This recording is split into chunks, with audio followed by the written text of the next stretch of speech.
Chapter 1.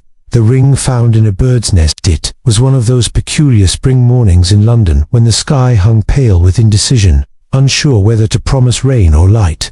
I had returned early from a brief trip to Edinburgh, hoping to spend the day in relative peace, leafing through my notes and polishing the latest of my chronicles. Sherlock Holmes, as ever, was already at work when I entered 221B Baker Street, though the precise nature of that work, as usual, defied immediate explanation. He stood by the open window, his dressing gown loosely belted, his gaze trained not on the street below, but on a small object perched on the edge of the windowsill. It was, to my astonishment, a bird's nest. "Good heavens, Holmes," I exclaimed, setting down my valise. "Has your latest investigation turned avian?"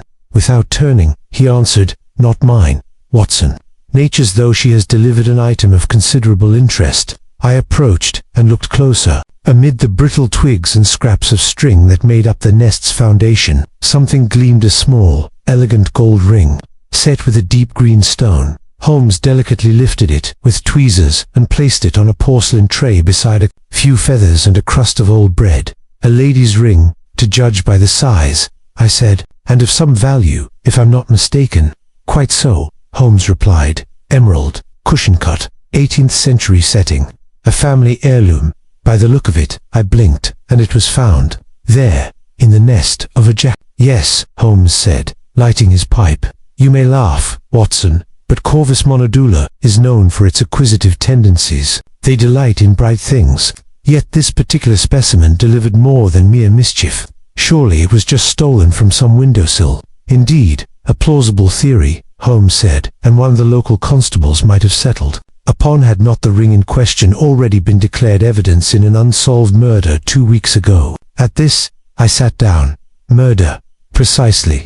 Holmes crossed the room and withdrew a slim file from the cluttered heap atop his bureau. "The case of Miss Adeline Hawthorne, found dead in her Kensington flat, strangled, her jewelry box emptied, but no signs of forced entry." I recalled reading about the matter in the Times. The death of a music tutor, aged 33, quiet life, no known enemies. Scotland Yard had offered no further comment. Holmes handed me a copy of the original police inventory. Note, line 7.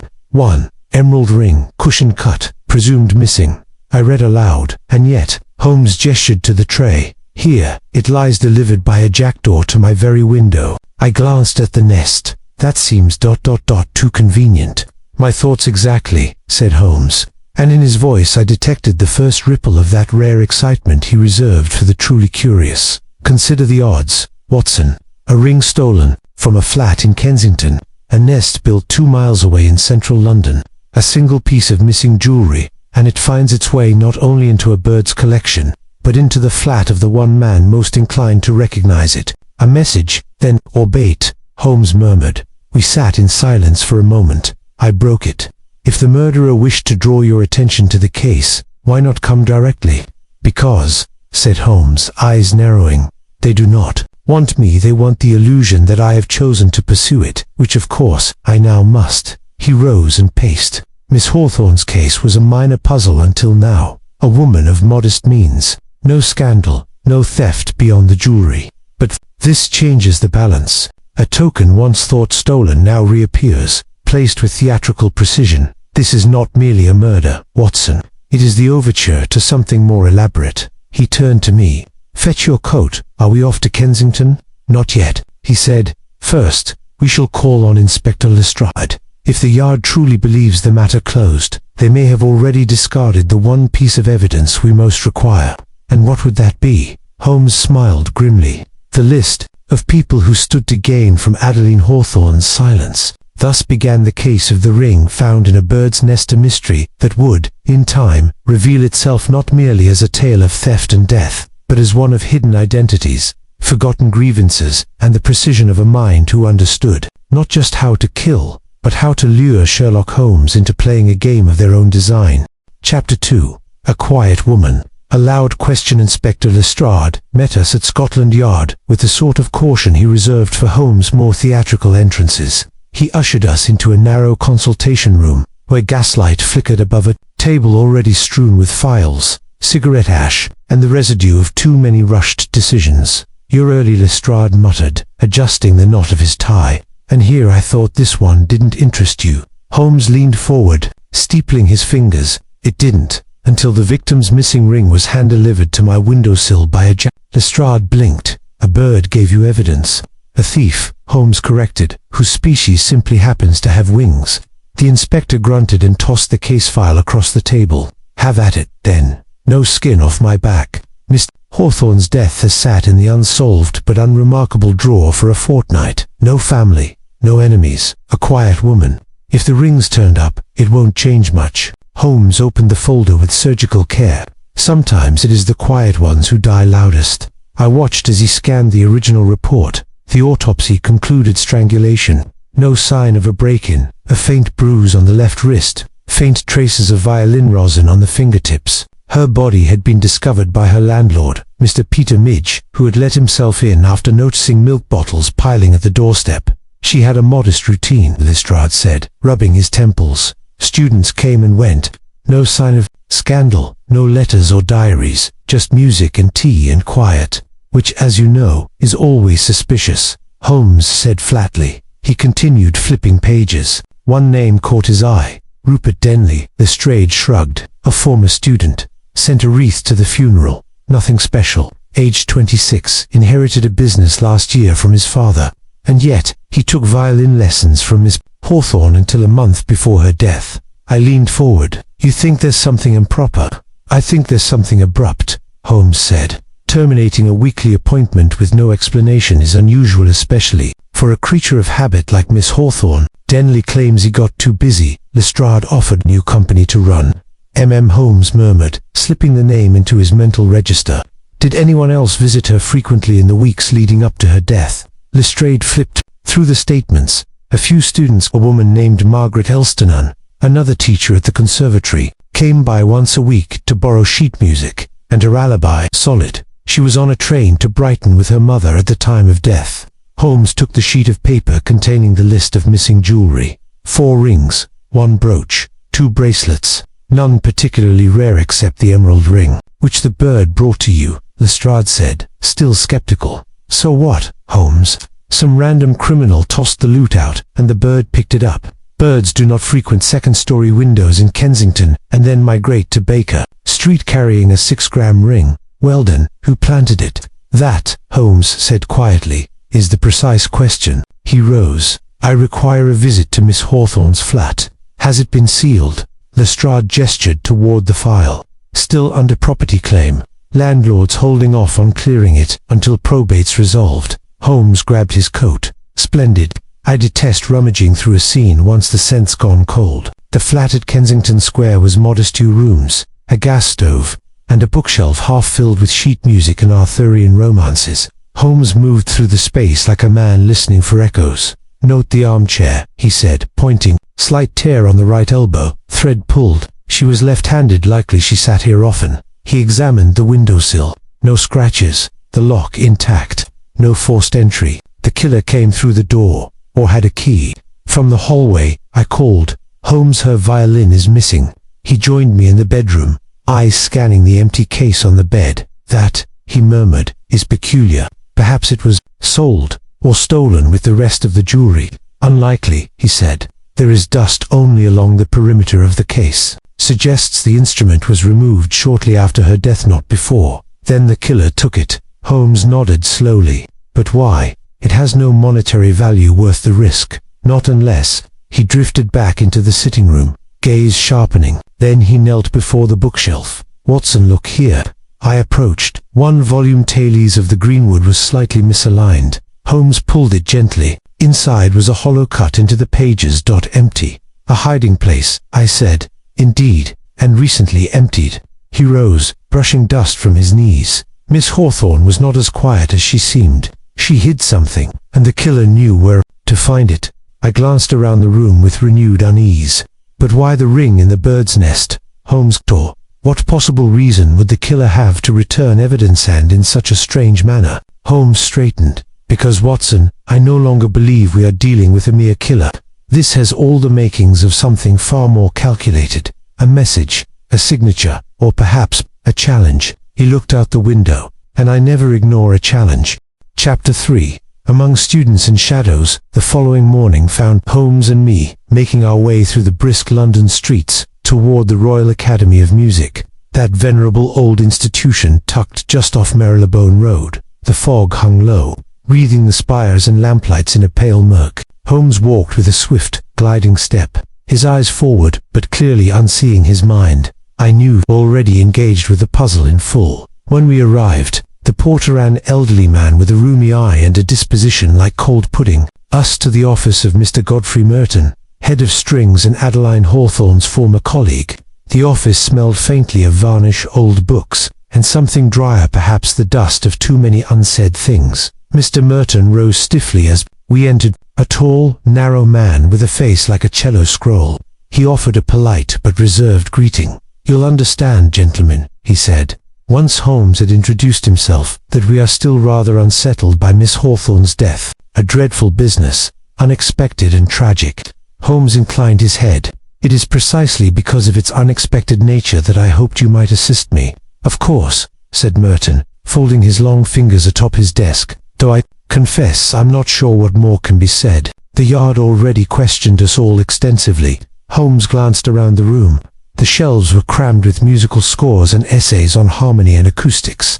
A violin hung on the wall above the door, polished and pristine. She had taught here how long? "Nearly 15 years, Merton said. "Private instruction, primarily advanced students. Miss Hawthorne was ... discreet, composed, not given to social displays or gossip. Her death left us all quite shaken. And yet she had recently reduced her teaching hours." "Yes?" Holmes asked, crossing to the window. "To what purpose?" Merton blinked. "Ah yes, that's true. She claimed a need for rest. She had taken ill the previous winter. Nothing serious, but fatigue lingered. Any suggestion she was under duress?" "None that I noticed, but she was always a private woman." Holmes turned from the window. "And her students?" Merton hesitated. "Most adored her. She was strict, but fair. There was one incident. A boy named Rupert Denley, promising violinist, came into money, started skipping lessons. She dismissed him quietly, though I suspect it pained her." "Did he ever return?" "Speak with her afterward." "Not to my knowledge. He sent flowers. To the funeral, I believe." Holmes made a quiet note in his pocketbook. "Would it be possible to view the studio where she gave lessons?" Merton hesitated, then retrieved a ring of keys from his drawer. "Of course. Follow me." The studio was on the second floor, overlooking a bare courtyard and cloaked by winter ivy. It was a small room, filled with shadow, even in morning light. A music stand, 2 chairs, a worn metronome ticking softly on a shelf. Holmes stepped inside and immediately began to pace the perimeter. "Note the worn patch on the floor," he said to me in a low voice. "A pacing pattern, narrow, the habit of someone who walked while waiting or thinking." He paused by the stand. "The dust is thick. No one's been here since." I approached the window. A slight draft seeped in. Holmes turned to Merton. "Was this her only teaching space?" "Yes, she preferred it." Holmes moved to the bookshelf. He scanned the titles batch, Vivaldi, Corelli. Then something caught his eye. He withdrew a thin volume, The Music of Silence, Studies in Auditory Perception. Inside was a small envelope, folded flat. Holmes opened it and removed a pressed flower, brown with age. "Columbine," he murmured. "Symbol of foolishness," I said automatically, "or sometimes sorrow." Holmes handed the envelope to Merton. "Is this known to you?" The man frowned. "No, but Hawthorne kept personal effects here from time to time. She was sentimental, though few knew it." Holmes replaced the envelope, but there was a light in his eyes that hadn't been there before. He was beginning to hear something in the silence. "Have any students requested access to this room since her death?" "Not one," Merton said. Holmes stepped back out into the corridor. "Thank you, Mr. Merton. You've been generous with your time." As we descended the staircase, Holmes leaned toward me. "The pressed flower was not merely hidden, Watson. It was concealed. A columbine, wilting inside a book about silence. A message of regret, perhaps, or a token never given. To whom that," Holmes said, "remains to be seen." Back in Baker Street, Holmes settled into his armchair with the energy of a man ready to compose. The fire hissed low. He placed the pressed flower carefully beside the ring on his desk. "We must find Rupert Denley." "You believe he was more than a student?" I believe he was the intended recipient of something that never reached him. Perhaps affection, perhaps warning. Holmes opened his notebook. And there is another matter. I looked up the phrase from the letter. The song has ended, but the silence plays on. That is not original. No, it is a paraphrase of a line from Die Meistersinger, Holmes said, an opera Miss Hawthorne was known to adore. A deliberate quote, chosen by someone who knew her intimately. He tapped his finger against the flower's stem. We are not dealing with random malice, Watson. We are navigating a composition carefully arranged, emotionally precise. The killer is not simply trying to evade justice. He or she is trying to communicate. I said nothing. The room felt colder somehow. Holmes leaned forward and closed his eyes, the weight of thought settling over him like a shroud. And if I am not mistaken, he said, we shall receive a second message before the week is out. Chapter 4. The letter in G minor. Holmes was not mistaken. It was 2 mornings after our visit to the Royal Academy of Music, and Baker Street had resumed its wintry rhythms. The coal cart had rumbled past at dawn, its clatter softened by snowfall. Mrs. Hudson bustled about with early tea and buttered toast, while Holmes stood by the window, violin in hand, drawing long, mournful tones that set my nerves on edge. I had just begun my notes from our previous interviews when a sharp rap came at the door. Holmes stopped playing at once. Enter, he called. It was the post, delivered by our usual boy. A single envelope, cream-colored, the paper fine and heavy. No return address, no markings of origin, save for one remarkable detail. A treble, clef hand-drawn on the seal in black ink. Holmes took the envelope with gloved fingers and held it up to the light. Thicker than last time. He murmured, there is something inside. He opened it carefully. Inside was a folded page of sheet music, simple, elegant, and unmistakably handwritten. At the top, in looping ink, were the words, "To the one who hears more than sound." Beneath it, a short piano melody, 6 measures in G minor, delicate, almost sorrowful, with a curious ascending arpeggio at the close. Holmes laid the page flat and studied it. "Watson," he said, "would you oblige me by striking these notes at the piano?" I obliged. The melody, though short, echoed hauntingly in the sitting room, its mood one of gentle regret. The arpeggio at the end lingered in the air like a half-formed question. Holmes stood motionless as the sound faded. Then he turned to me with the faintest hint of a smile. "A cipher." I blinked. "A cipher in the music." "Precisely. Each note represents a letter, following the German cryptographic method used by Schumann and Brahms in their musical cryptograms. The melody is a message." He bent over the staff with pencil and paper, his brow furrowing. I watched as he transcribed each note into a character, mapping them onto the corresponding letters of the alphabet. Adeline. E, he read aloud, the name hidden in the notes themselves. Adeline, yes, but that is only the signature. He gestured to the ascending arpeggio. This is the true message. After a few moments of rapid calculation, he leaned back. It spells a location. I stared. A location. Swan Passage, a narrow alley off Gloucester Road, near Kensington. Do you recall it? I frowned in thought. Yes, there was a tobacconist there, and a former artist's studio. Now, Holmes was already collecting his coat. If I were composing a symphony of murder, Watson, he said, this would be the crescendo. Swan Passage lived up to its name, quiet, narrow, and cold, with snow now clinging to the eaves. We found the old artist's studio shuttered but not locked. Holmes stepped inside without hesitation, and I followed with some reluctance. The interior was dark and dusty, a single north-facing window providing the only light. A wooden stool sat in the center of the room. Beneath it lay a small parcel, wrapped in brown paper and tied with red twine. Holmes crouched, examined the floor for any signs of tampering, then retrieved the package. He untied the twine with a surgeon's precision. Inside was a leather-bound journal. The initials AH were impressed in gold leaf on the cover. Adeline Hawthorne's private journal, Holmes murmured, or so it would appear. He opened it and began to read. For the first few pages, it was unremarkable accounts of lessons, music festivals, cryptic notes on composition. Then his eyes narrowed. "Listen to this," he said. He read aloud. "Rupert visited again. I told him it was over, that the line had been crossed. He swore it was love, but I saw it for what it was, ambition. I kept the letter he left. I do not trust him with it in the world." He turned another page. I've hidden it inside the violin." There was silence between us. "She kept the letter," I said slowly, "inside her violin." Holmes nodded, eyes already distant with thought. "Which means, Watson, that whoever stole the violin now possesses the letter and all the motive it might reveal." He snapped the journal shut. "We must find Rupert Denley immediately." By mid-afternoon we had tracked Rupert Denley to a boarding house on Montague Street, not far from the British Museum. He was a young man of sharp cheekbones and sullen expression, with the kind of intense, shifting gaze common among failed poets and overindulged prodigies. He greeted Holmes with suspicion, but did not refuse us entry. "I have nothing to say about Miss Hawthorne," he said flatly. "She was a teacher, a strict one. I respected her, and yet she dismissed you," Holmes said mildly, "after you failed to repay a loan." Denley flushed. "She told you that?" "No, but your ring bears the impression of a pawnshop in Lam. I dare say you visited it recently." Denley scowled. "That's hardly a crime."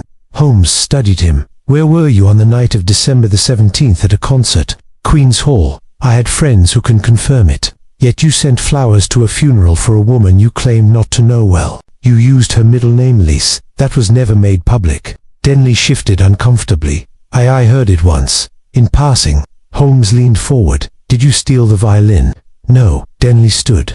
"I told you I haven't seen her in months." Holmes did not move. "Then I suggest you remain available for further questions." "Good day, Mr. Denley." Outside, I exhaled into the cold air. "He's lying." Holmes gave a tight nod. He knew too much and, yet, not enough. "The question now is whether he still has the violin, or if he passed it along to someone else. And the letter may already be in the hands of the murderer." He fell silent for a moment, then added quietly, "This is a duet, Watson, one composed in grief and played with precision. But if I am correct, the killer will soon strike the final note." Chapter 5. The duet at dusk. The day had grown darker by the time we returned to Baker Street, though the hour was not yet late. A peculiar gloom hung over London, as if the sky itself were listening in.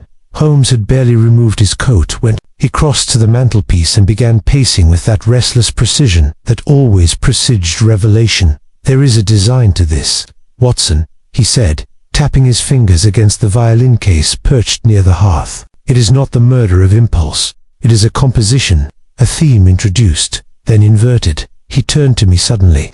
"We must find the violin, and to do that, we must find the one who profits from its silence. You suspect Denley?" "I suspect Denley was used," Holmes replied. "He is neither clever enough to orchestrate this, nor cold enough to follow through. But he may have passed the instrument along. To whom? That is what we shall now discover." The search began with a name Holmes had gleaned during our interview with Godfrey Mertenant, another former student of Adeline Hawthorne's, and a close associate of Denley's during their years at the Academy. Lydia Greaves. She had been, according to Merton, a brilliant pianist with a talent for vanishing.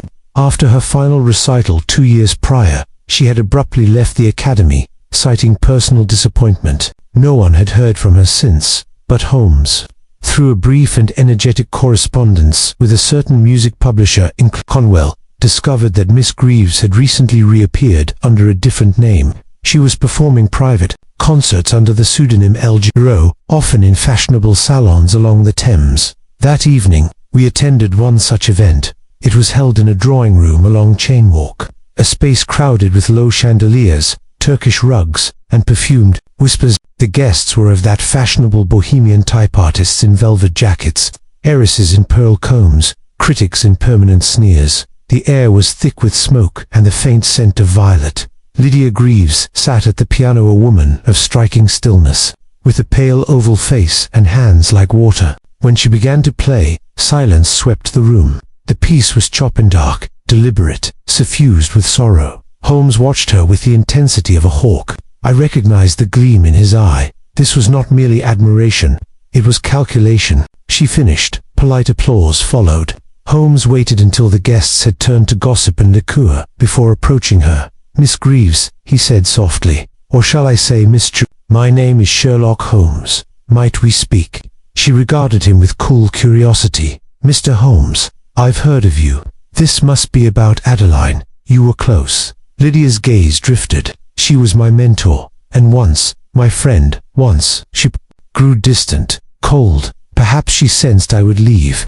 She disapproved of the salons, the critics, the company I kept. Holmes tilted his head, and Rupert Dentley, a flicker of something annoyance, amusement, crossed her face. He was in love with her, she said, or thought he was, but he could be easily swayed. By you. She smiled, slow and unbothered perhaps. Holmes leaned closer. Miss Greaves, did he give you a violin recently? An old one, well used? She hesitated, then with a subtle nod, she said, yes. He said it had belonged to her. I thought it a peace offering, but I played it only once. The tone was ... hollow. Something was wrong. Where is it now? I sold it, she said, to a collector, Monsieur Armand Vallon. He deals in rare instruments. His shop is in Soho. Holmes nodded. One more question. Did you notice anything inside it? She blinked. Inside? Yes. A letter, perhaps. Folded and hidden. Her eyes widened, just slightly. No, she said. But the denial came too fast. Holmes did not press her. Instead, he offered a small bow. Thank you, Miss Greaves. You've been most helpful. As we stepped back into the cold night air, I asked the obvious question. She lied. Partially, Holmes said. She found the letter, or at least a part of it, but she did not destroy it. A pianist's temperament, Watson. She values drama. She is waiting to see what happens next. And Vallon, an opportunist, but he may not realize what he holds. Come, we'll visit him tonight. Vallon's shop, Les Cordes Anciennes, was tucked between a tailor and a printmaker on a dim side street in Soho. It was closed for the evening. But Holmes rapped sharply, and after a long pause, a wiry Frenchman in a smoking jacket opened the door. We are closed, he said flatly. Holmes showed his card. Vallon's expression shifted instantly. Ah, Monsieur Holmes. But of course, inside the shop was lined with violins, violas, and cellos, some displayed on crimson velvet, others resting in open cases like sleeping relics. Holmes got to the point. A violin recently brought to you by a young woman, El Giraud. You purchased it. Vallon's brow furrowed. Ah, yes, yes, a lovely old instrument. Slight crack near the bridge. Curious construction. Holmes leaned forward. Do you still have it? Vallon hesitated, then nodded. We come. He led us to the back, unlocked a glass case, and withdrew the violin. Holmes took it with reverence. He tapped gently on its underside, then removed a slim knife from his coat. May I? He asked. Vallon shrugged it with surgical care. Holmes slipped the blade along the edge of the tailpiece. There was a faint click. Then, from inside the instrument, he withdrew a folded page, a letter. Holmes opened it and read in silence. His eyes grew hard. He handed it to me. If anything happens, it is Rupert. He said he would ruin me if I spoke. I refused him. He begged, then threatened. I fear he means it. I have hidden this in case I am silenced. I looked up. Rupert was behind it. Then, Holmes shook his head. No, it's too convenient. This letter was meant to be found. I stared. You think it's forged? I think, Holmes said quietly, that we are being led, and the true composer of this terrible sonata is nearly ready for the final movement. Chapter 6. The note left unplayed. Holmes sat silently in his armchair for more than an hour, the retrieved letter resting untouched upon the table beside him, the violin still partially disassembled from his careful work lay in its case, looking more like a patient on a surgeon's table than a musical instrument. I did not interrupt him. I had seen that expression before, the gaze fixed not on the room, but upon some vast and intricate stage in his mind, where invisible players moved according to hidden logic. Finally, he stirred. Watson, what do you make of it? I glanced again at the letter. If anything happens, it is Rupert. He said he would ruin me if I spoke. She feared him, Holmes. Holmes raised a finger. She wanted someone to believe she feared him. That's not quite the same thing. You doubt her sincerity. I doubt the circumstances. Look at the composition. The prose is deliberate, each phrase carefully placed. It's not a cry for help, it's a statement, and it arrived too late to help her, yet too early to end the matter. Why hide it inside a violin destined to be sold? I frowned. Unless she wanted it found. Exactly. But not by the police, not by the public, by someone specific. Who? Holmes tapped the table twice. That is what we must determine. There was a knock at the door. Mrs. Hudson entered, bearing a telegram. Holmes opened it with a flick of his wrist and scanned the contents. His expression darkened. Watson, the tempo quickens. He handed me the telegram. From Inspector Lestrade, urgent. Rupert Denley, found dead in alley off Compton Street. No sign of struggle. Empty vial nearby. Suspected suicide. Need your presence immediately. An hour later, we stood beneath a gaslight in a cold, grimy alley, behind a row of shuttered shops. Lestrade, looking grim and worn, gestured us toward the body. Denley was slumped against the wall, his limbs twisted in an unnatural posture. His eyes were open, glassy, the faintest trace of foam on his lips. No sign of assault, Lestrade muttered. Just this. He held up a small glass vial. Hydrocyanic acid, we think. Quick. Painless, if one's lucky.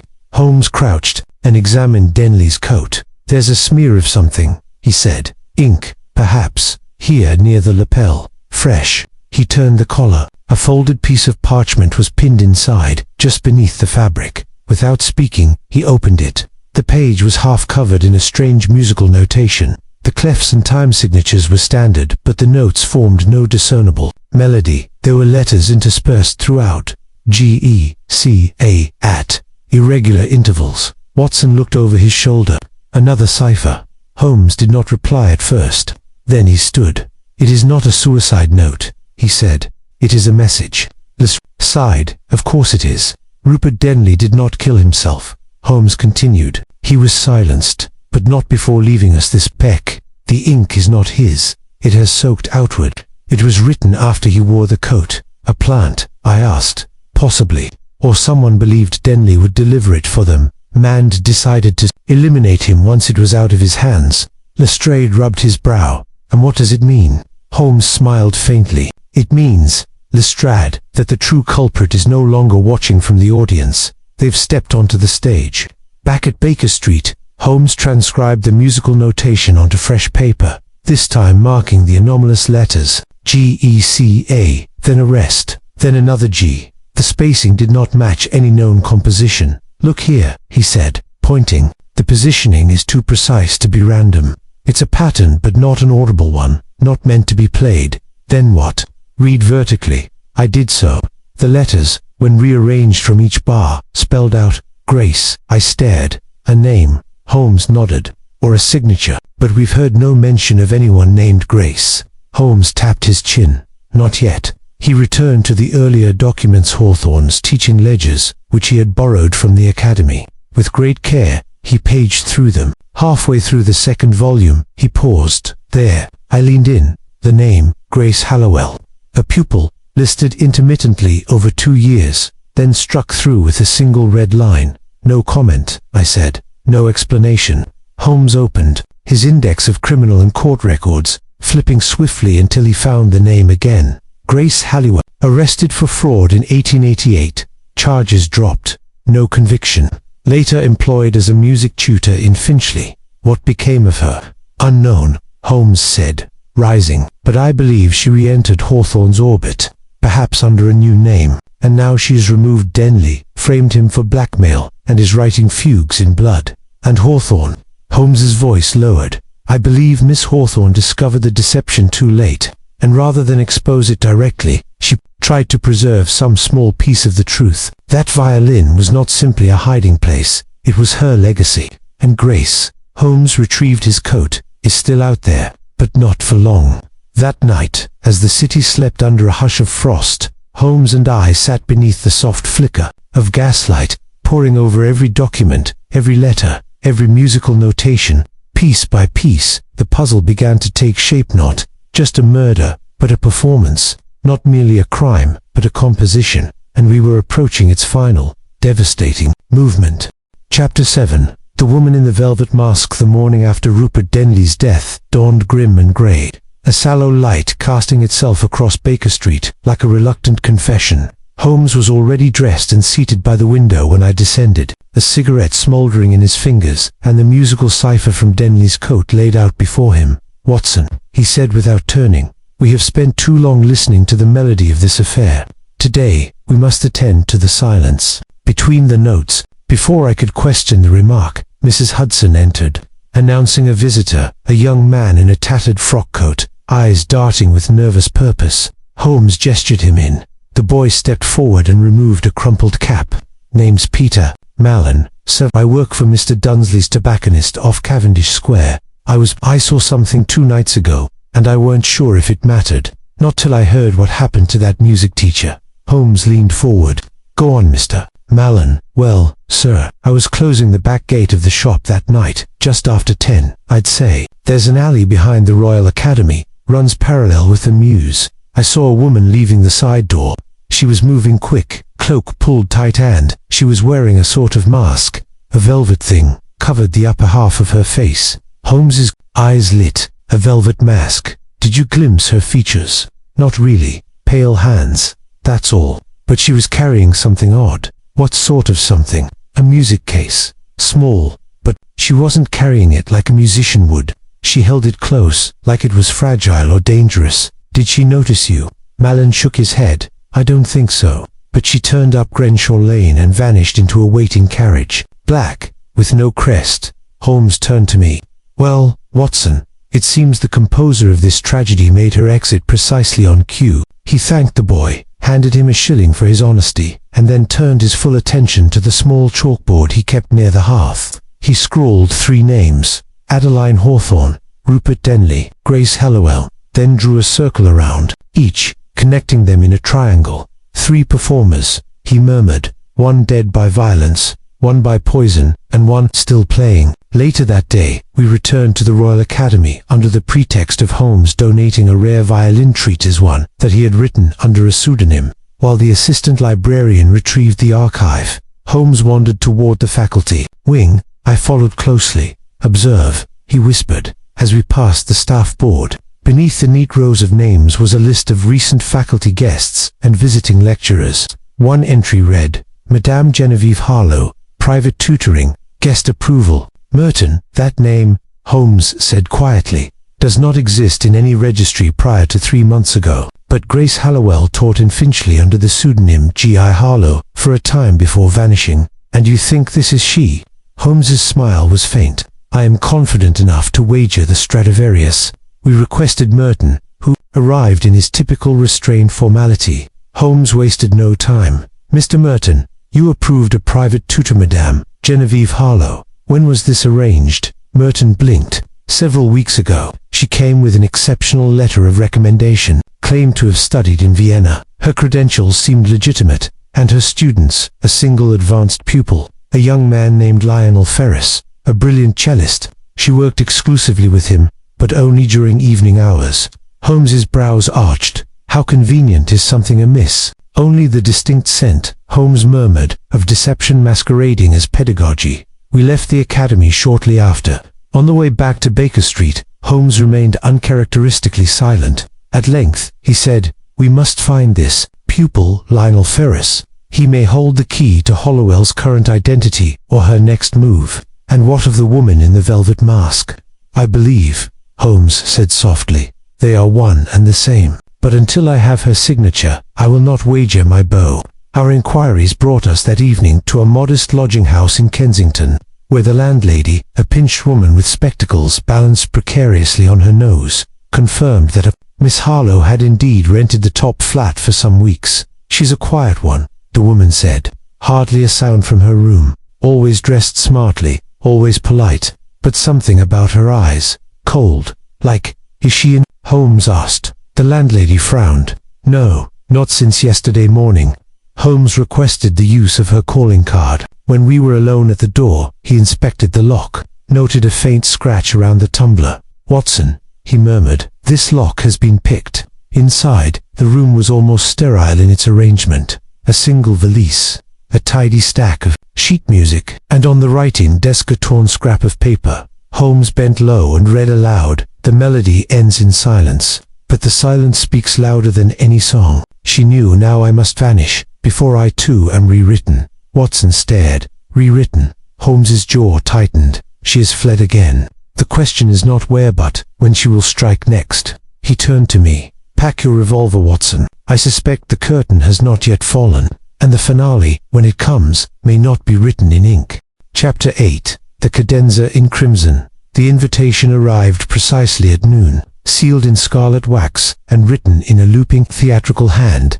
To those who know the silence between the notes, An evening of select performance awaits. Attendance is neither requested nor refused. It is understood." Beneath the message was a single word. Sherlock Holmes turned the missive over in his long fingers, reading it once more while the fire crackled behind him. "Well, Watson," he said, "our elusive composer intends to draw the curtain once and for all. Do you truly believe she will appear?" I asked, eyeing the cryptic note with suspicion. "I believe she has orchestrated this moment from the beginning," Holmes replied. "The murders, the clues, even the boy's sighting of the masked woman, they were preludes. Tonight, we attend the symphony's final movement." By mid-afternoon we were aboard the 3:15 to Surrey, heading south through bare fields and frost-rimmed hedgerows. Holmes remained silent for most of the journey, eyes closed, his long hands steepled beneath his chin. I turned to him as the train slowed. "You believe Grace Hallowell will reveal herself tonight?" Holmes opened his eyes slowly. "Not in the manner you expect, Watson. If she appears at all, it will be as someone else entirely. The mask may change, but the melody is unmistakable." The concert hall in Surrey was an unusual venue, an old private theatre attached to a manor now used by the musical elite for secret recitals. By the time we arrived, the gravel drive was lined with carriages, and liveried footmen assisted guests in silk and velvet. Holmes and I entered under assumed names, he as an Austrian music critic, I as his translator. Inside, the room pulsed with hushed anticipation. Rows of candlelight gleamed from crystal sconces. A grand piano dominated the stage, flanked by a string quartet already seated and tuning. No playbill was issued, no formal announcements made. Then, without preamble, a woman stepped onto the stage. She wore crimson silk, her face veiled with lace, so fine it blurred but did not conceal. Her presence drew the audience's breath of I riveted. Holmes leaned to me. "Observe how she moves. Precision of a performer. Confidence of a killer." The woman sat at the piano and began to play. The music was exquisite, haunting, full of minor keys and aching pauses. But beneath its beauty, there was a message. Holmes's fingers twitched in time with the notes, his brows knitting as if transcribing sound into thought. I could only listen, spellbound. The music rose and fell like a confession whispered between the walls of a cathedral. There was longing in it, regret, and fury. As the final chord echoed into silence, the woman stood. The lace veil slipped back just enough to reveal her eyes. Holmes stood abruptly. "It is she." He began to move through the audience, weaving deftly between chairs and murmuring onlookers. But before he reached the stage, the lights dimmed again. The woman was gone. A murmuring broke out. Guests glanced around, puzzled, as if awakening from a dream. Holmes vaulted onto the empty platform, inspecting the piano bench, the keys, the stage curtains. "Watson," he called softly. "She left us one final clue." I joined him. Resting beneath the piano's lid was a folded sheet of music, ink still glistening. Holmes took it up. "She composed this. Not a performance piece, no. This is a confession. See the title." I read it aloud. "Cadenza in crimson." He scanned the notes, then tapped a passage. "These bars are an anagram. Each chord corresponds to a letter, and this here is her name, buried in the motif." "What does it mean?" I asked. "That she never fled. She's been here all along." Holmes turned to the audience, now dispersing in confusion. "She did not compose this piece to vanish but to be found. Later, in the backstage dressing room, empty but for an abandoned silk glove and a bottle of mineral water. Holmes sat at the mirror, contemplating the glove like a relic. "She meant for us to come," he murmured. "She meant to show us everything, yet still deny us her capture. That, Watson, is her art." A knock interrupted us. A uniformed constable stepped in. "Telegram for you, Mr. Holmes." Came to the local station. "Urgent." Holmes opened it, read it, and handed it silently to me. "Found body. Grace Hallowell confirmed. Pulled from Thames near Putney Bridge. Time of death, 48 hours ago." I looked up, stunned. "But that's impossible. She was here." Holmes nodded slowly. "Then who played tonight?" He stood, turning back to the empty hall where the music still lingered in the rafters. "There is another," he said quietly. "Another hand behind the curtain. Someone who learned her notes, her rhythm. Someone willing to become her echo." Chapter 9. The echo behind the curtain. The return journey from Surrey to Baker Street passed in troubled silence. Holmes, as was his custom in moments of grim reflection, stared from the window with narrowed eyes and flexing fingers. The world, outside the frost-hardened fields, the gaslit stations, the scattering of quiet houses, passed unnoticed. I, too, was shaken. "Holmes," I ventured at last, "how can it be? We saw her tonight. Her hands, her posture, her presence, it was her. She was dead," Holmes said flatly. 48 hours dead. We were not watching Grace Hallowell. We were watching a mirror. A mirror. He turned to me. "Watson, the most dangerous illusion is the one performed not with sleight of hand, but with character. Whoever played tonight did not imitate Grace, they became her." I leaned back, cold sinking into my bones. "So we are not pursuing a woman who hides. We are pursuing someone who performs." Holmes gave a single nod. "Precisely." The next morning, Holmes began his day, not with the violin nor the press, but with a small fireproof case that he retrieved from behind the bookshelf. From it, he withdrew the sheet music left on the piano the night before. He laid it out on the table, smoothing the parchment with reverent care. "Music," he murmured, "is not unlike language. Its rhythms can be read, its intervals passed, and its emphases betrayed. Look here." He tapped several sharp notations marked with blood-red ink. Each of these intervals matches the note progression of Denley's final unfinished piece. But more telling, this measure here, he pointed to a run of low notes, is lifted directly from Hollowell's Etude for Silent Morning. She quoted her own work. I asked. Holmes smiled. "No, someone else did. Someone who had studied her oeuvre, intimately perhaps, even idolized her." He rose, crossed to the shelf, and pulled down a thin volume, a review from 2 years ago, published in the Harmonic Review. "Listen. No performer captures the cold melancholy of Grace Hollowell's compositions so well as Lionel Ferris, her one-time pupil. His devotion to her phrasing borders on reverence." "Ferris," I echoed. "The cellist she tutored at the Royal Academy." Holmes was already striding to the hall. "Watson, fetch your coat. We are overdue for a conversation with a young man who knows too much about the dead." We found Lionel Ferris at his lodgings in Fitzrovian, elegant, if over-furnished apartment, cluttered with cello strings, programs, and musical scores. He answered the door himself, gaunt and pale, dark curls hanging limp around haunted eyes. "I expected you," he said, before Holmes had spoken a word. Holmes inclined his head. "Then you won't be surprised that we have questions about last night." Ferris stepped aside. "Ask them." We entered. I noted a cracked metronome ticking unevenly on the sideboard, and a framed photograph of Grace Hallowell on the mantelpiece. Holmes wasted no time. "You performed in Surrey under her name." Ferris nodded once. "I did." "You impersonated her?" "Yes." Holmes crossed the room slowly, his tone measured. "And why?" Ferris exhaled shakily, then sat at the piano and rested his hands on the keys. "Because she asked me to. Before she died, she sent me a letter. I didn't know she was going to take her own life, if that's what happened. But the letter was clear. She said there were things only music could say. She told me to play cadenza in crimson at a private gathering and to wear red." Holmes leaned in. "Did you understand what the piece meant?" Ferris swallowed. "No, but I suspected it was a confession, or a trap." Holmes' eyes narrowed. "Did you kill her?" "No."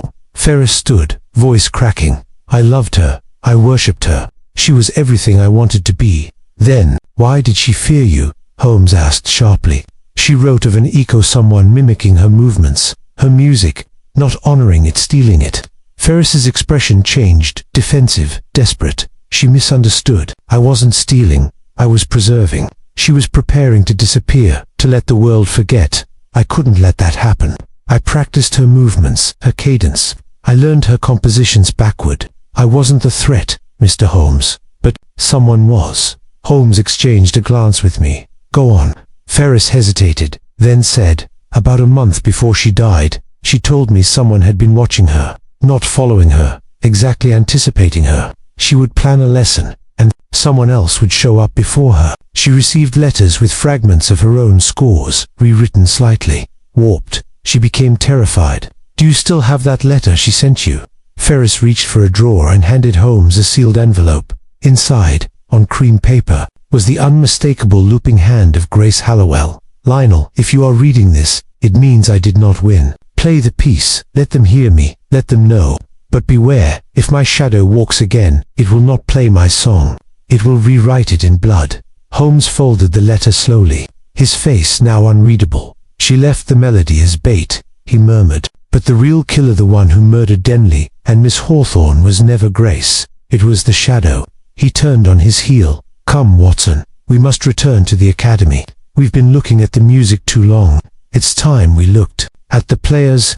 Chapter 10. A Requiem of Lies. The Royal Academy of Music, grand and austere beneath a waning afternoon sky, loomed before us like a cathedral of ghosts. Holmes strode through its heavy oak doors without hesitation, his gaze flicking up the staircases and into the echoing corridors as if listening for the reverberations of an unfinished chord. "They teach form here," he muttered as we passed gilded portraits and glass cases of instruments. "But form can be mimicked. What matters is intent." We made our way to the administrative wing, where Holmes requested access to the teaching records, faculty logs, and student rosters from the last 2 years. A balding clerk with spectacles perched on a prominent nose reluctantly surrendered a stack of ledgers and retired to his post with muttered protestations. "I trust you remember the names, Watson," Holmes said as he spread the documents across a reading table. "Catherine Hawthorne, Arthur Denley, Grace Hallowell. Let us look for intersecting lines." I took a ledger while Holmes scanned the records with frightening speed. He seemed to pass over the text more by instinct than analysis, eyes flitting, like a conductor reading a score. "There," I said after a few minutes, tapping an entry. "Hallowell gave a masterclass 2 years ago on romantic phrasing. Denley was listed as an observer. So was Catherine Hawthorne." Holmes nodded. "The class was public, but the room was private. And look, one more name." He pointed to a third observer, Morris Beldam. I frowned. That name has not come up before. Holmes closed the book. "Because Beldam has never been a performer, only an auditor. Someone who listens, records, and never plays. A silent understudy." We requested his personnel file. It was sparse.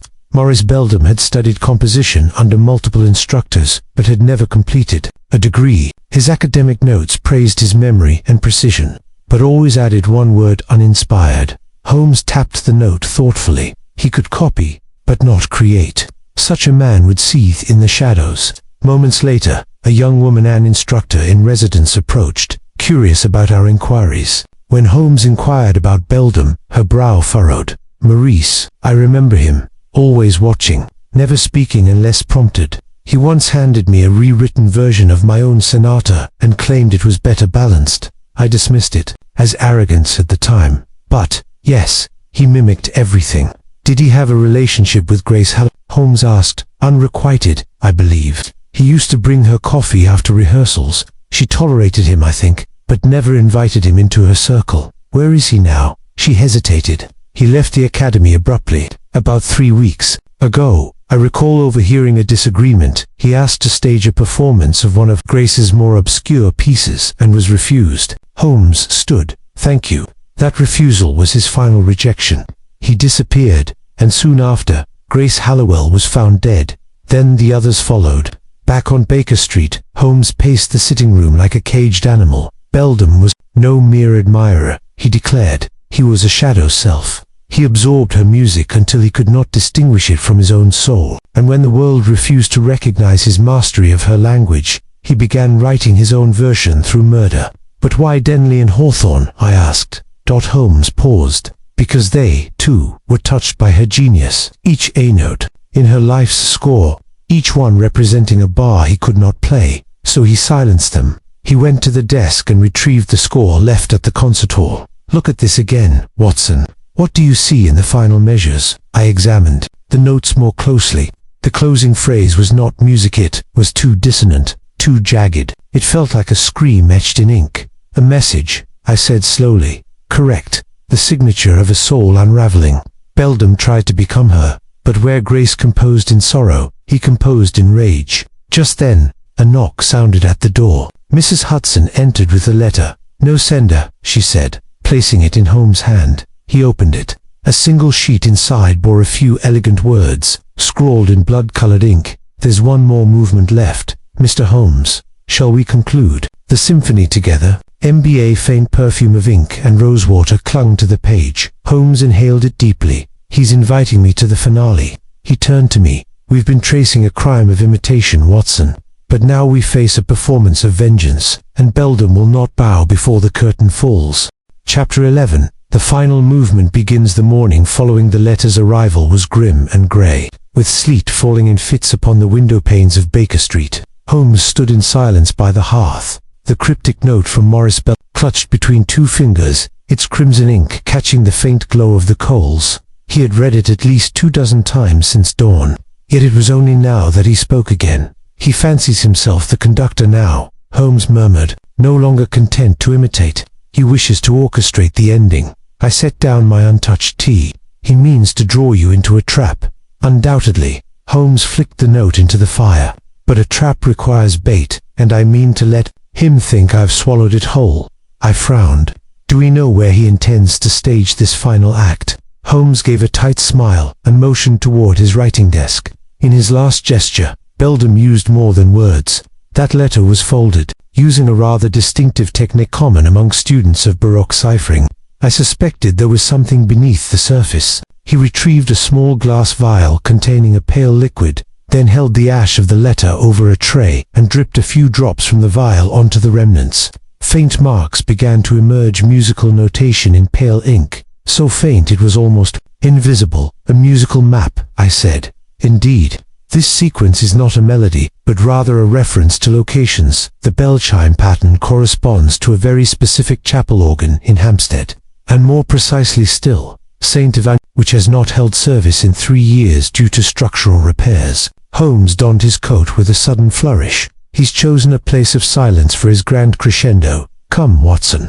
We must not keep our host waiting. St. Evangeline's stood forgotten beneath a blanket of mist, its tall windows dark, and its garden overgrown. The iron gate shrieked as we pushed it open. Inside, the cold nave smelled of old plaster, damp wood, and dust long undisturbed. We found the main hall unlit, save for the faint grey light filtering through the clear doorway. A grand organ loomed at the far end, silent and majestic, its pipes rising like stone sentinels. At its base sat a single chair. On it, tied with red silk ribbon, lay a metronome ticking slowly, its beat hollow in the frozen air. Holmes approached the chair cautiously. Beside the metronome was a folded score, with one page torn. Not a trap, Holmes muttered. A rehearsal. Then where is he? Watching, no doubt, waiting to see if I've understood his script. He picked up the score. This is Grace Hollowell's lost composition Elegy for the Forgotten. But this is not the original.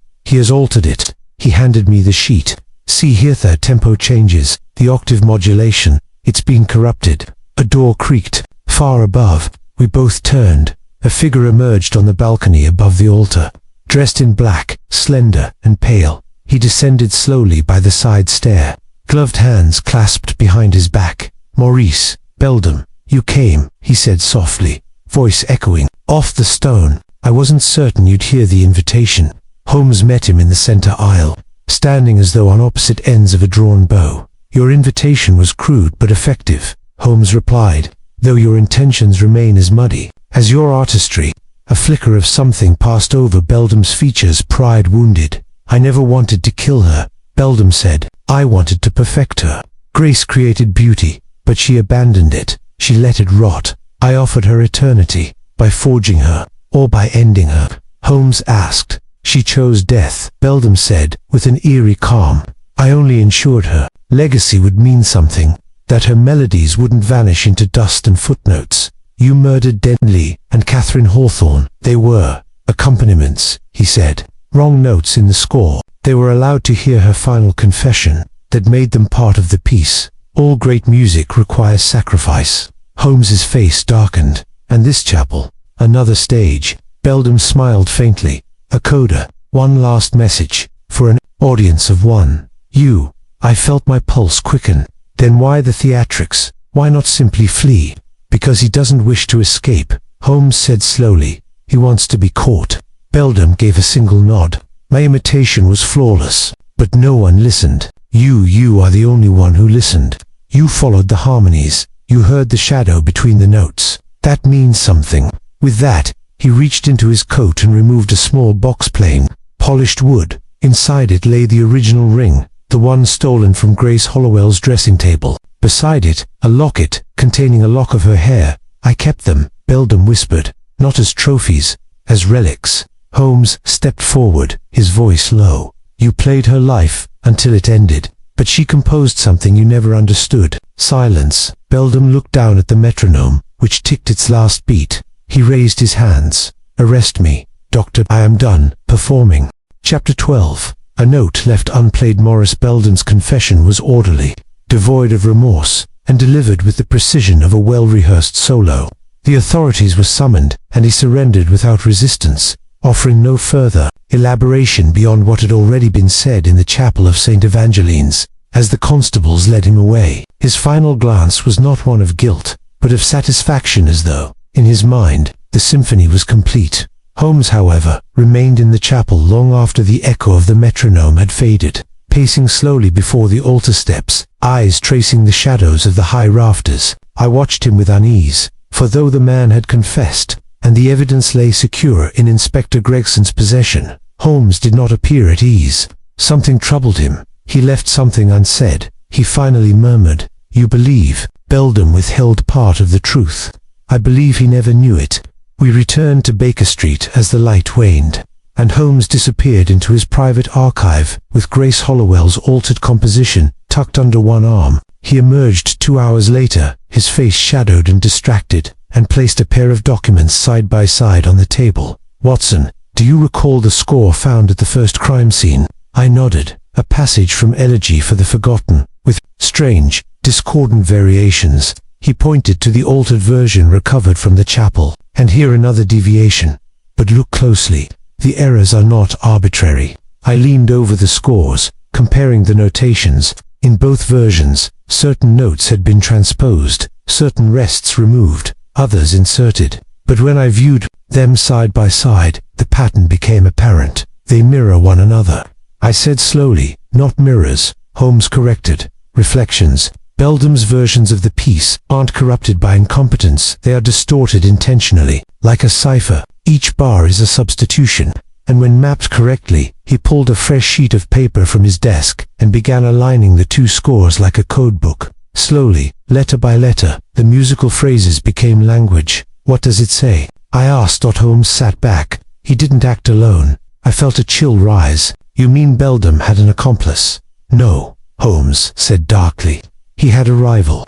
He reached for Grace Hollowell's journal, which had been recovered by the authorities and passed to Holmes in the investigation's early stages. Flipping to the final entries, he handed it to me. I read aloud, "There is a man who echoes my thoughts before I write them. I do not know how, but he's in every place I turn, every phrase I compose. His name is never spoken, but I feel him like a shadow in my melodies." She knew she was being followed, Holmes said, but she suspected more, that her very music was being stolen before it ever left the page. I looked up sharply, but Beldam admitted as much. "No," Holmes said. "Beldam watched her, worshipped her. I believe he copied her. But this speaks of anticipation. Someone who wasn't merely mimicking her but outpacing her." I frowned. "You mean there was a second plagiarist? Or someone who had access to her private compositions before she ever performed them? Someone in her circle? Someone trusted?" Holmes stood and began pacing again.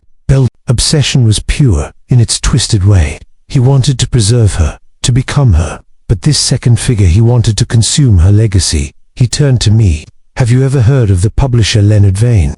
"The name rings a bell," I said. "Didn't he oversee the Hallowell archive?" Holmes nodded. "Precisely. After her death, Vane was appointed sole executor of her musical estate. But that appointment occurred just 3 days before her murder, and Vane had been petitioning for control for months." My mind reeled. "You think he may have arranged events?" Holmes finished, "or perhaps allowed them to happen." He returned to the documents and pulled out a third piece, an unpublished composition recently attributed to Grace and released under Vane's editorial supervision. It was titled Nocturne in D minor, though no such title appeared in her private journals. "This piece," Holmes said, "was released 2 weeks after her death, but its signature, a small, looping flourish at the base of each giclef, absent from all her prior work, except." He pulled out one final page. "From a manuscript recovered from Maurice Beldam's rooms. The signature is his." Silence. hung between us then Vane, I whispered, used Beldam's obsession as a means to eliminate Grace and steal her work. Holmes nodded grimly, and perhaps he allowed Beldam to believe it was his own design, a delicate manipulation, but if so, then there is still one piece left unplayed. Justice, I said. Holmes smiled faintly. No, Watson, the truth. And like all true music, it must be heard in its entirety. He reached for his coat. We're going to see Mr. Vane. Chapter 13. The archivist's Silence. Leonard Vane received us at his publishing offices on Montague Street, a tall, pristine building with windows so spotless they reflected the grey London sky without distortion. Vane himself was no less polished. He was a man of middle years with silvered temples and a voice like pressed linoleums, smooth, tidy, and scrubbed of all unnecessary emotion. My dear Mr. Holmes, he said, as we were ushered into a room of low oak shelves and velvet chairs. To what do I owe this ... impromptu visit? We've questions about the Hallowell archive, Holmes said plainly, removing his gloves and placing them on the nearest shelf. Specifically, the manuscript of Nocturne in D minor. Vane tilted his head slightly, the corners of his mouth lifting in what passed for a smile. A remarkable piece, wouldn't you say? Quite unlike her earlier work. A pity the world never heard her play it in life. Yes, a pity, Holmes echoed. Curious, too, that such a work bearing none of her usual stylistic figure emerged fully formed after her death. Even more curious that its only known draft was found in your hands, not hers. Vane's smile cooled. I'm afraid genius often evolves, Mr. Holmes. Artists defy their own patterns. That's the nature of inspiration. Indeed, Holmes replied. And yet, artists also leave traces. Marginalia, scratch marks, revisions, notations for breath, timing, phrasing. But the pages you've published are pristine like transcriptions, not creations. No editor's marks. No hesitation. I'm thorough, Vane said. Too thorough, Holmes muttered. I watched as Holmes stepped closer to the writing desk, where a number of bound manuscripts were stacked beside a silver paperweight in the shape of a lyre. You knew Morris Beldam, Holmes said. The words were not a question, but a challenge. Vane folded his hands. Only professionally, he submitted. Drafts, revisions of others' work, nothing of his own. Never quite original enough, but valuable. Holmes pressed. A ghostwriter of sorts. Or rather, a ghost transcriber. Vane didn't flinch. What exactly are you suggesting? That Beldam did not act entirely on his own. Holmes said that while he was spiraling in obsession, someone offered him recognition, a glimpse of prestige, in exchange for submission. Someone who let him believe that if he delivered Grace Hollowell's genius, he too would be remembered. But he wasn't. Only her name, your edition of her, your orchestration was elevated. His contributions were discarded. Vane chuckled softly. You give the man too much credit, and you too little, Holmes said. Because for all your control, you could not predict that Beldam would turn his grief into murder, nor that he would leave behind a cipher revealing more than he understood. Vane rose now, smoothing his coat. If you have evidence, Mr. Holmes, I suggest you present it to the authorities. I intend to, but not before I offer you one final chance to speak freely. Vane's eyes narrowed. You're bluffing. Am I? Holmes reached into his inner coat pocket and withdrew a thin page.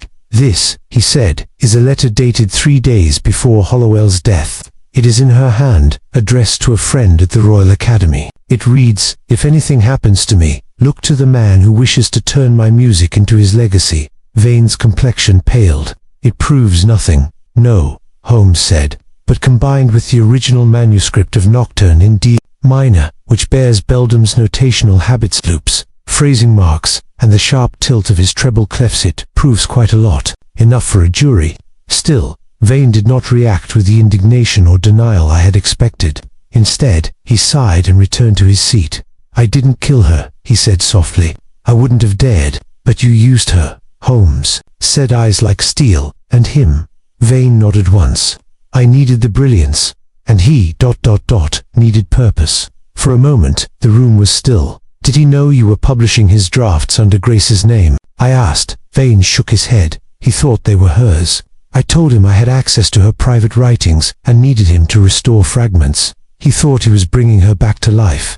Holmes looked away, and in doing so, he lit the fuse of his madness. I never intended harm, but you profited from it. Holmes replied. There was no defense, no plea, just the faint tick of a nearby clock and the slow movement of a man whose hands would never compose a note of worth, no matter how many others he stole. "We're done here," Holmes said at last. We left Vane seated behind his desk, staring at the manuscript that would no longer bear his curated brilliance. Later, back at Baker Street, Holmes sat with the recovered pages spread before him. The room was quiet but not peaceful. A storm threatened in the distance, and the fire hissed softly. "Was justice done, Holmes?" I asked. He didn't answer at first. "Beldam is in custody. Vane will likely be charged with conspiracy, fraud, and obstruction. But Grace Hallowell is still dead. Her true music is lost, and what the world remembers of her is a forgery." He rose, walked to the mantel, and touched the corner of a framed photograph, one of Irene Adler. "I believe. Sometimes, Watson," he said, "truth is not enough to undo what men have chosen to forget." Chapter 14. Echoes in the wings. The storm arrived that evening in earnest, lashing against the windows of Baker Street, with wind that howled like some ancient grief come to rattle the panes of the present. Holmes sat unmoving in the armchair opposite me, his fingers steepled, his gaze fixed on a blank patch of carpet. The fire crackled, a muted counterpoint to the turmoil outside. "Holmes," I said at length, setting aside my cup of tea, "you've hardly spoken since our return. Is it Vane that troubles you?" His eyes flicked toward me, distant but not unfeeling. "No, Watson," he said. "It's what Vane didn't say. There is some note in the music, if you'll pardon the metaphor, that continues to ring." I leaned forward. "Do you mean Beldam's motive remains unclear?" Holmes shook his head slowly. "Beldam's actions were clear, though tragic. He was a man manipulated, yes, but ultimately responsible for his descent. No, it's not Beldam, nor Vane. It is Grace Hallowell." I frowned. "But we've heard her final words, seen the twisted legacy left in her name. What more could be known?" "Exactly," Holmes replied. "We've seen only what others allowed us to see. What if Grace had begun to suspect the theft of her compositions before her death? What if she left behind something, one final movement, untainted by Beldam's hand or Vane's ambition?" I hesitated. The music box. Precisely. A child's toy, and yet it was found in a secluded dell, wrapped in silk, embedded with a ciphered melody. Why would anyone hide such an object unless it meant something more? At that moment, Mrs. Hudson entered with a letter upon a silver tray. She handed it to Holmes with a small bow and departed without a word. Holmes opened the envelope with deliberate care. "It's from Inspector Gregson," he said, reading quickly. "It seems we are not the only ones haunted by unfinished refrains. One of the orchestra's musicians, Florence Deering, a cellist, has come forward. She claims Miss Hallowell entrusted her with something before her death, something she has kept hidden until now." I stood at once. "Shall I fetch a cab?" Holmes was already rising. "No need. We'll walk. The storm has passed, and if what Miss Deering holds is as important as I suspect, fresh air will do us no harm before the final chord is struck." Florence Deering lived modestly in Bloomsbury, in a flat above a hatmaker's shop. She greeted us in a housecoat with cello rosin still on her fingertips and a guarded expression behind wire-rimmed spectacles. "I didn't know if I should write at all," she confessed, once we were seated, "but something in the papers about Maurice Beldam nerved me." "You knew him?" Holmes asked. "No, but I knew Grace. Not well, but enough to see the unease that crept into her near the end." "What unease?" I asked. Deering looked down. "She became secretive, distrustful. She would sit at the piano after rehearsals and play fragments I didn't recognize. Then she stopped coming altogether, only appearing for final performances." Holmes nodded. "And she gave you something?" Deering rose and went to her wardrobe. From within she produced a flat, velvet-wrapped parcel. "She asked me to keep this safe," she said that if anything happened to her, it might explain things better than words. Holmes took it reverently. Inside were several folded pages of handwritten music, the ink slightly smudged, but unmistakably penned in a firm, looping script. "Grace is this," Holmes said softly, "is a composition." "Yes," Deering replied. "She called it in C. I've never shown it to anyone." Holmes studied the staves, his brow furrowed. "Watson," he said, "do you see it?" I leaned in. "What am I looking for?" "These are not merely musical notes," Holmes said. "The positioning of certain chords. Look here."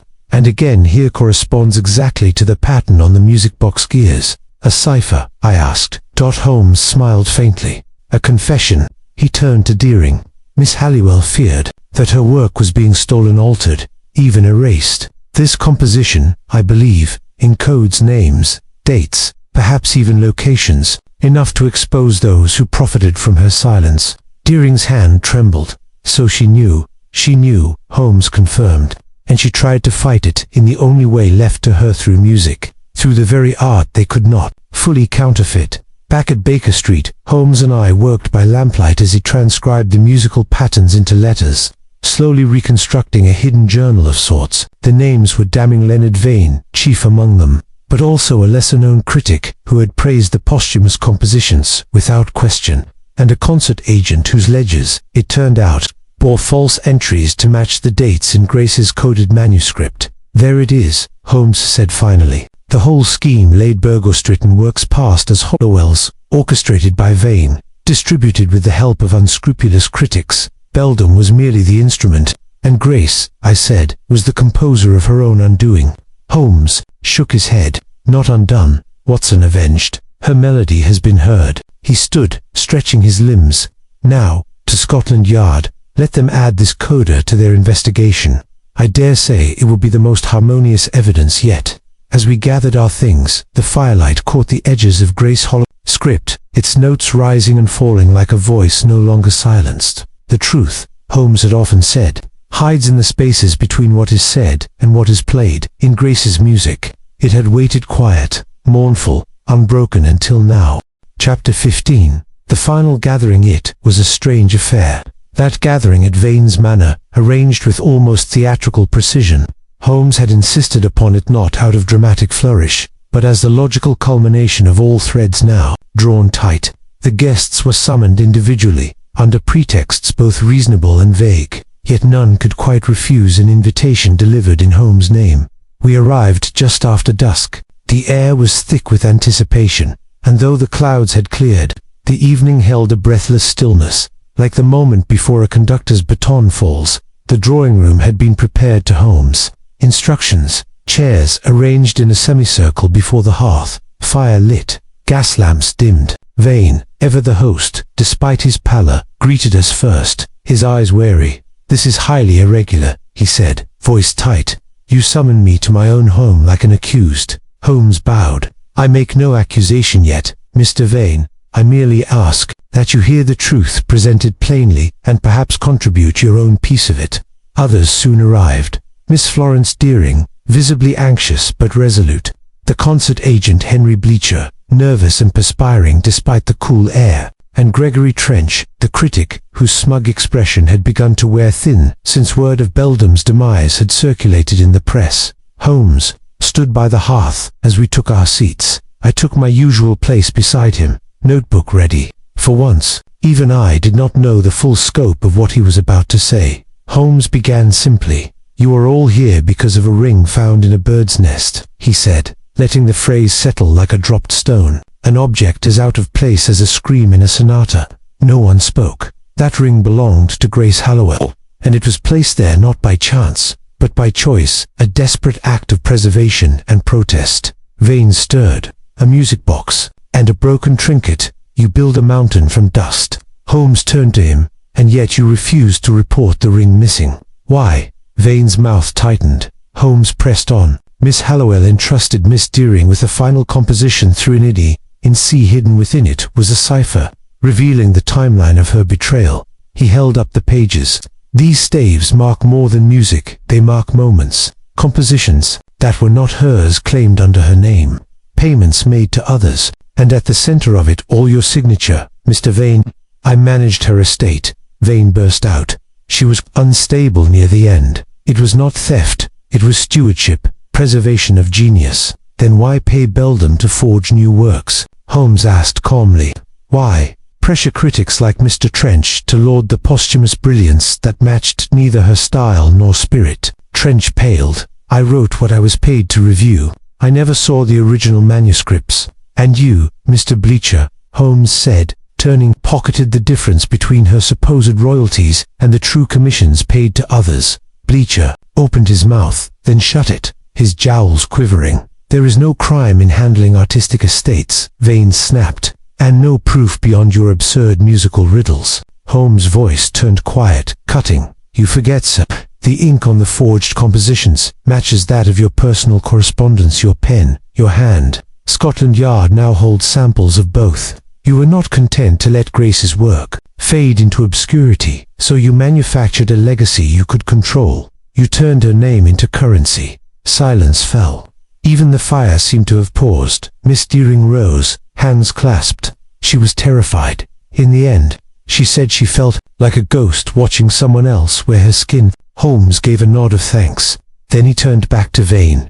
"Grace Hallowell was not mad. She was silenced by you, by the system that valued her genius but not her voice. And when she dared resist, when she threatened to reveal the truth, you let her die with whispers and prescriptions, then buried her music under false adoration." I watched Vane closely. His face showed the strain of a mask held too long. At last he exhaled. "You'll never prove murder," he said. "I'm not trying to," Holmes replied. "Beldam's confession and subsequent death closed that path. But the forgeries, the fraud they will hold in court, and Grace's true voice, encoded and preserved, will be heard again." Outside, the wind shifted. The fire crackled once more. The gathering began to dissolve. Trench, stumbling out first, Bleacher mumbling excuses, Vane standing alone as the house he built upon deception began to crumble. Holmes and I lingered. Miss Deering approached us. Will they truly publish her work now, the Threnody? Holmes looked to her gently. Yes, and this time, under her name. We left Vane's house in silence, stepping into a night heavy with resolution, and yet, in the quiet, I fancied I heard it, that melody Grace had, hidden in cipher, rising faintly above the city's hum. A requiem not of sorrow, but of justice. Chapter 16. The final score. The following morning, with the frost still crisp on the panes of Baker Street, Holmes paced before the hearth as I penned notes furiously at his desk. It was one of those rare occasions when he chose to speak freely, his mind unspooling the case in a single, coherent thread. "You see, Watson," he began, "the key was not in the music box, nor in the ring, nor even in the various suspects. It was in the harmony of their contradictions." I looked up from my notes. "You mean the inconsistencies in their testimonies?" "Precisely. Each lie contained a trace of truths, just enough to point in the direction of motive, if one was willing to hear the dissonance beneath the melody." He tapped the air with 2 fingers, as if conducting an invisible orchestra. "Let us walk through it, now cleanly, from the overture to the coda." He folded his arms and closed his eyes, as if reading from a memory engraved in crystal. "Grace Hallowell," he said, "was a brilliant but increasingly marginalized composer. Though her compositions were admired, they did not produce the profits expected by her handlers. Vane, her financial manager and legal executor, had long harbored ambitions to elevate her posthumous profile, less for the sake of art, more for control and wealth." "Enter Beldam," I said. "The forger." "Just so." Holmes nodded. "A talented mimic. Beldam was brought in not merely to preserve Grace's legacy, but to expand it. New compositions were released under her name, pieces she never wrote. Trench, the critic, was paid to lavish praise. Bleacher, her agent, funneled proceeds discreetly to all parties, keeping the illusion intact." "But Grace discovered it," I said. "She did," Holmes confirmed, "and she did not remain silent. I believe she confronted Vane, perhaps not once, but repeatedly. It explains her so-called episodes, moments Vane and Bleacher attributed to madness, but were likely acts of protest. When she threatened to expose the conspiracy, her caretakers turned her fears into evidence of instability, and she was placed under heavier sedation," I murmured, recalling Florence's letter. "Exactly. The nervous decline was induced, not natural. And when she realized she was being erased, she did what any true artist would. She encoded her final message in her last true work. Threnody in C," I whispered. Holmes gestured toward the pages on the desk. "A lament, yes, but also a testimony." The pattern of notes corresponded with dates, places, even ledger references. It named no one outright, but it painted the shape of the crime. "The ring tossed or hidden in the bird's nest," was the exclamation. "But why the ring?" Holmes grew still. It was a symbol of her autonomy. The ring was hers. By leaving it somewhere absurdly visible, yet impossible to reach, She ensured it would eventually be found out of context, and therefore questioned. "It worked," I said. "It pulled us in." He smiled faintly, as she must have hoped. Miss Deering preserved the score, likely unaware of its double meaning, but knowing it mattered. When Beldam was found dead, the loose ends began to knot. The timing was too clean. "You said Beldam was silenced." "I believe so. By Vane, or through his agent." Beldam knew too much, and guilt has a way of making men unpredictable. Whether Beldam threatened to confess, or was simply seen as a liability, I cannot say, but his death was no accident. I stood and crossed to the window. Outside, the street glistened with melted snow, and the others, Trench, Bleacher, accessories, though Trench was more coward than conspirator. Bleacher stands to face charges for financial misrepresentation, but I doubt he ever believed Grace's music was false. He saw numbers, not notes. I turned, and Vane will be indicted for forgery, conspiracy to defraud, and, if the courts are feeling brave, for coercion resulting in harm, but not for murder. There is no proof, no poison, no confession, only the music and the silence that followed, and justice. I asked. Holmes did not reply for a long moment. Then, "Justice is never perfect, Watson. It limps, as you well know, but the truth, once revealed, leaves fewer places for lies to hide." There was a knock. Miss Deering entered, wrapped in a deep green coat, her eyes soft but clear. "I've brought something," she said, offering a small parcel. "The conservatory has agreed. Threnody in C will be performed publicly, with her name restored." Holmes bowed slightly. "That is a fitting end." She hesitated. "Is it the end?" Holmes studied her. "No, it is the beginning of her voice being heard, unmarred. That may be more than justice, it may be reparation." As she left, I returned to the fire, where Holmes had resumed his seat. "One wonders," I said quietly, "how many truths lie buried in other nests, unfound, unheard." Holmes exhaled. "That, Watson, is why we listen." And for a while, we did just that, the fire crackling its own quiet song, as Baker Street returned to its usual silence.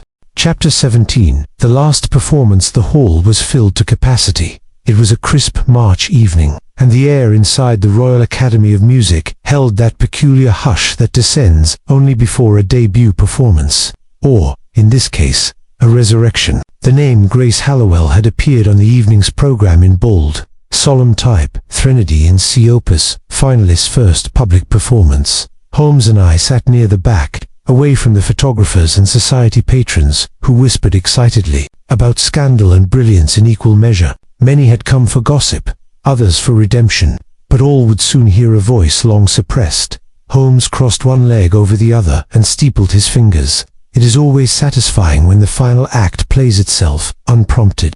"She is at last being heard," I said, watching the orchestra prepare. "Indeed, though the applause, I fear, may fall on deaf ears." His tone was neither cruel nor bitter, merely factual, as was Holmes' way. The lights dimmed, the conductor stepped forward, and with a single flick of the baton, Grace Hallowell's lament began its journey into the world. What followed was not merely music, it was testament. The opening chords, brittle and uncertain, soon gave way to harmonies both mournful and sharp. The dissonance built, layered like the steps of a woman ascending in defiance. At times, the melody fractured into uneasy silence, only to emerge again, altered but more resolute. As I listened, I heard not just pain, but defiance and encoded protest, a message to the world that she had not disappeared quietly. She had been taken, and now, at last, she was returning. When the final note faded, the audience sat suspended in a moment of collective breathlessness, then thunderous applause. Some stood, some wept, a few looked simply stunned. Holmes, characteristically, did not clap, he merely nodded, a tiny gesture of recognition across the divide of life and death. The days that followed saw a rapid unraveling of the false narrative so carefully woven by those around Grace. Vane, her former executor, was arrested on multiple counts, chief among them conspiracy to defraud the estate of Grace Hallowell. Though his direct connection to Beldam's death could not be legally proven, his attempts to obstruct the inquiry left little doubt in the public mind. The papers, once sycophantic to his wealth and prestige, now labeled him a fallen patron, and disgraced impresario. Bleacher turned state's witness to avoid prosecution. His confession, replete with ledgers and internal memos, confirmed Holmes's deductions. For years, he had funneled royalties from forged compositions into Vane's private accounts, while keeping Grace sedated and isolated. His plea for leniency was met with polite indifference by the court. Trench, the critic, vanished from public view, retreating to some anonymous countryside estate. His reputation, thoroughly dismantled, would never recover. But it was Florence Deering who emerged transformed. The shy music scholar who had brought the ring now spoke at forums, curated a memorial exhibition of Grace's manuscripts, and was named director of the Hallowell Foundation for Women in Composition.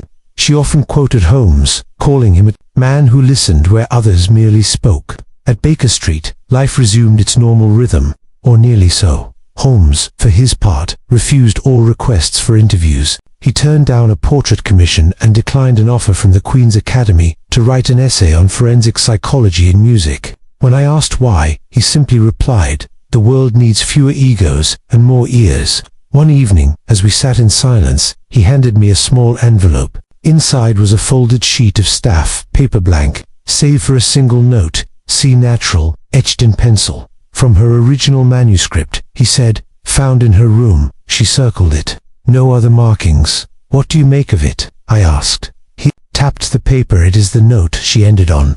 "Fitting," I murmured. Holmes stood. "Fitting, yes, and final. Let us not cheapen it with further interpretation." And with that, he turned to the window, lighting his pipe, as the late winter fog crept through the lamps of Baker Street. For once, I did not press him. I simply recorded his silence, knowing it too held its own music. Chapter 18. Holmes' final reflection. It was a week after the trial had concluded that I found Holmes in the sitting room of Baker Street, gazing out the window with a familiarity that belied the whirlwind of events just past. The early spring sun, filtered through soot-grey clouds, cast the room in a muted light. His violin lay untouched on the table, its bow resting across the strings as though suspended in mid-thought. "You've not played since the verdict," I remarked, settling into my usual chair. Holmes didn't turn. "No, music has been too thoroughly entangled with the affair. I find it difficult to view it now as a neutral pleasure." "And yet," I said, "it was music that proved to be the very thread we needed. Without that melody recovered from the wax cylinder, without the ring, the manuscript, without Miss Deering," Holmes interrupted softly. "It is she who deserves the real credit. She listened not merely with her ears, but with her conscience, a rarity." He turned then, eyes alight with something softer than pride. "Watson, do you recall what you once wrote about me, that I am but a machine for deduction, without a heart for poetry or sentiment?" I chuckled. "I recall writing it. I also recall you protesting not a word." "I protest it now," he said, pacing slowly. "This case, it was not merely a puzzle of facts. It was a question of voice. Who is permitted to speak? Who is silenced, and how thoroughly, and for how long?" I opened my notebook, but he raised a hand. "No, Watson, do not record this bit. Let this conversation remain ours alone. The world will read of the arrests and the resolution. They will see Vane disgraced and the Hallowell estate reclaimed. That is enough." "But the truth," I said. "Surely the truth deserves its moment." "The truth," Holmes smiled, a trace of irony in the curve of his lips. "Truth, my dear fellow, is not a single note. It is a chord, sometimes harmonious, often dissonant. In the case of Miss Hallowell, the truth has already been heard. It rang out in the Royal Academy. That is her justice, not in the courts, but in the echo." He stopped at the fireplace, lifting a letter that had arrived earlier that morning. "From Florence Deering," he said. "She is compiling the recovered works into a formal collection. She has asked whether I might write a foreword." "And will you?" I asked. "No." He slipped the letter back onto the mantel. "But I have suggested your name instead. Mine. You witnessed it. You felt it. And, unlike me, you know how to speak to the heart without dissecting it." We sat in silence for a time, soothed by the crackling of the fire and the distant chime of a bell beyond Baker Street. Eventually Holmes lit his pipe, the familiar ritual restoring something of his usual manner. "Watson," he said, "do you know why the ring was in the bird's nest?" I blinked. I had assumed it was discarded in haste, perhaps by beldam, or someone seeking to hide it before discovery. "That is the rational answer," he said, "but not, I think, the true one. Grace Hallowell kept birds, nightingales, in particular. She believed they sang more sweetly when exposed to sorrow.